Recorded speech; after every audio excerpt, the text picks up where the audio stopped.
Hello les geeks, c'est Aldric de GainGeek et bienvenue sur la chaîne YouTube de GainGeek.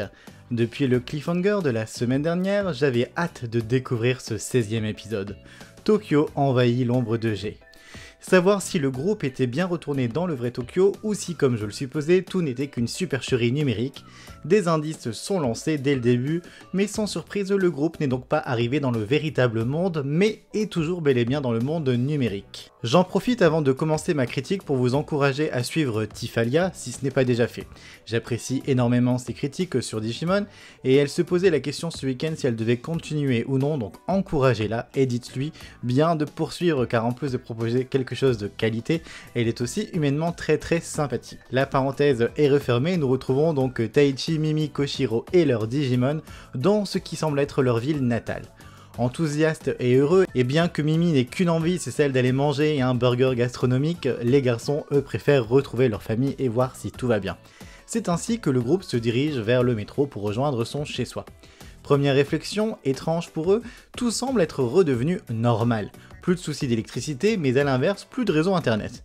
Dès lors, le spectateur comprend que ça n'est pas le vrai monde. Ce début d'épisode manque également d'animation, restant dans quelque chose d'assez fixe et d'assez banal. Il faudra évidemment attendre que l'action prenne place pour corriger le tir. Tandis que le groupe se sépare, Mimi habitant dans les quartiers chics et devant poursuivre à pied, les garçons changent de rame de métro et très vite tous vont se rendre compte qu'ils sont coincés dans une forme de labyrinthe sans fin. En effet, nous sommes bien dans le monde numérique, et nous sommes dans un endroit où certaines lignes de code manquent, ce qui fait que par exemple, Palmon et Mimi marchent sans fin dans les couloirs du métro sans pouvoir sortir. Le groupe se retrouve rapidement et se retrouve alors confronté à des humains se transformant en un horrible Digimon que je ne connaissais pas, Icemon. Il y en a partout autour d'eux et ils peuvent même fusionner pour devenir un seul et grand monstre. Cette intrigue est intéressante bien que je me trouvais dommage que le groupe ne se reforme pas encore. Une bataille se lance alors entre les Digimon et Icemon, une bataille assez bien animée et que j'ai trouvé très intéressante. Icemon matérialisant alors pour se défendre face aux Digimon élus des bateaux, des avions, des immeubles. C'est un concept assez cool et assez original, bref moi de mon côté j'ai bien aimé cette partie là. Et alors que Icemon semblait prendre l'avantage, très bonne nouvelle, Sora, Yamato, Joe et leurs Digimon arrivent à la rescousse. Je ne m'y attendais pas et je pensais vraiment qu'on aurait du coup le point de vue des trois autres la semaine prochaine dans un autre épisode, ralentissant alors à nouveau le rythme.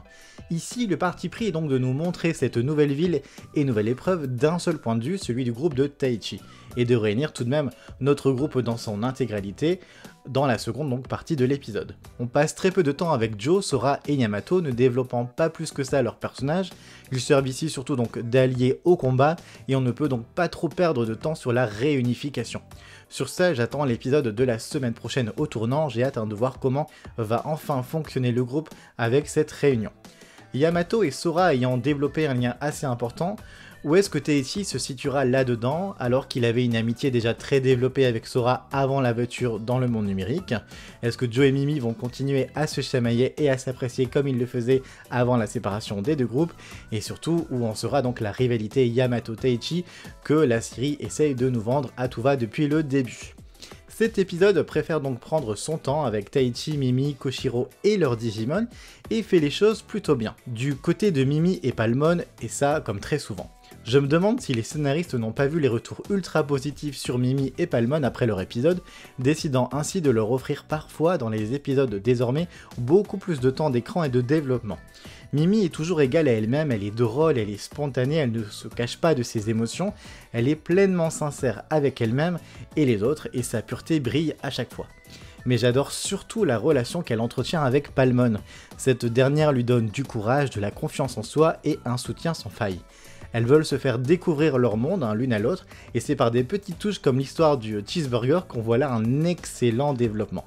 La situation sociale de Mimi est une nouvelle fois rappelée, elle habite donc dans les quartiers riches de la ville, à la différence de l'original où elle vivait donc dans le même quartier que les autres personnages, et n'a aucun problème d'argent à la différence donc de Koshiro et Taichi.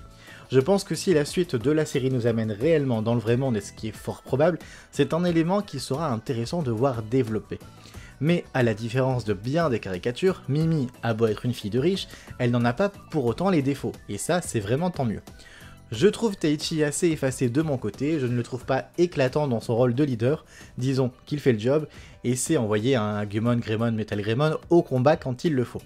Koshiro est légèrement en retrait mais aussi fait le job, hein. Il est le génie, le cerveau, celui qui analyse et qui doit comprendre ce qui se passe, mais enfermé à nouveau dans ce rôle-là, ça ne le rend pas propice à un énorme développement avec les autres personnages.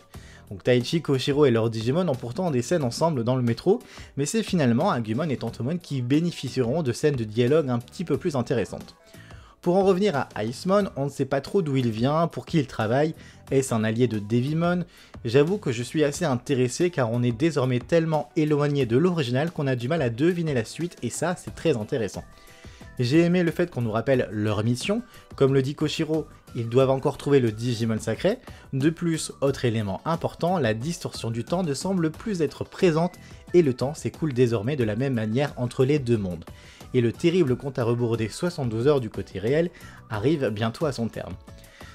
Ça indique déjà qu'on aura quelque chose d'assez épique assez vite. On constate également que Hikari et Yuko, dans le vrai monde, se préparent à quitter leur appartement pour aller donc chez les grands-parents en dehors de la ville.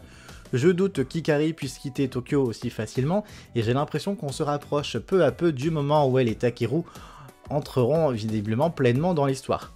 Petite pensée pour Yuko, donc là maman, toujours, elle me fait rire parce que j'ai toujours l'impression qu'elle est un petit peu à côté de l'histoire, elle s'inquiète pas vraiment non plus de savoir que Taichi n'est pas encore rentré. En soi, de mon côté, j'ai aimé l'épisode, à la grosse différence de Johan, lui l'a trouvé très brouillon, très éparpillé, et n'a pas du tout accroché. Comme quoi, les goûts et les couleurs peuvent souvent être différents. N'hésitez pas comme toujours à me donner votre avis, vos impressions, je lis toujours ça avec un énorme plaisir. Partagez mes vidéos, pourquoi pas si ça vous plaît. En tout cas, je suis ravi de voir que la communauté Digimon se réunit toujours un peu plus souvent autour de mes vidéos. N'oubliez pas, cette semaine, Digimon Last Evolution Kizuna au cinéma, n'hésitez pas à aller le voir si vous le pouvez. De mon côté, avec certains membres du fandom Digimon, on y sera donc au Kinépolis de l'Homme, donc dans le Nord, jeudi à 20 h. Si vous êtes dans le coin, n'hésitez pas, j'y serai, donc je serai ravi de vous faire un coucou. A très bientôt.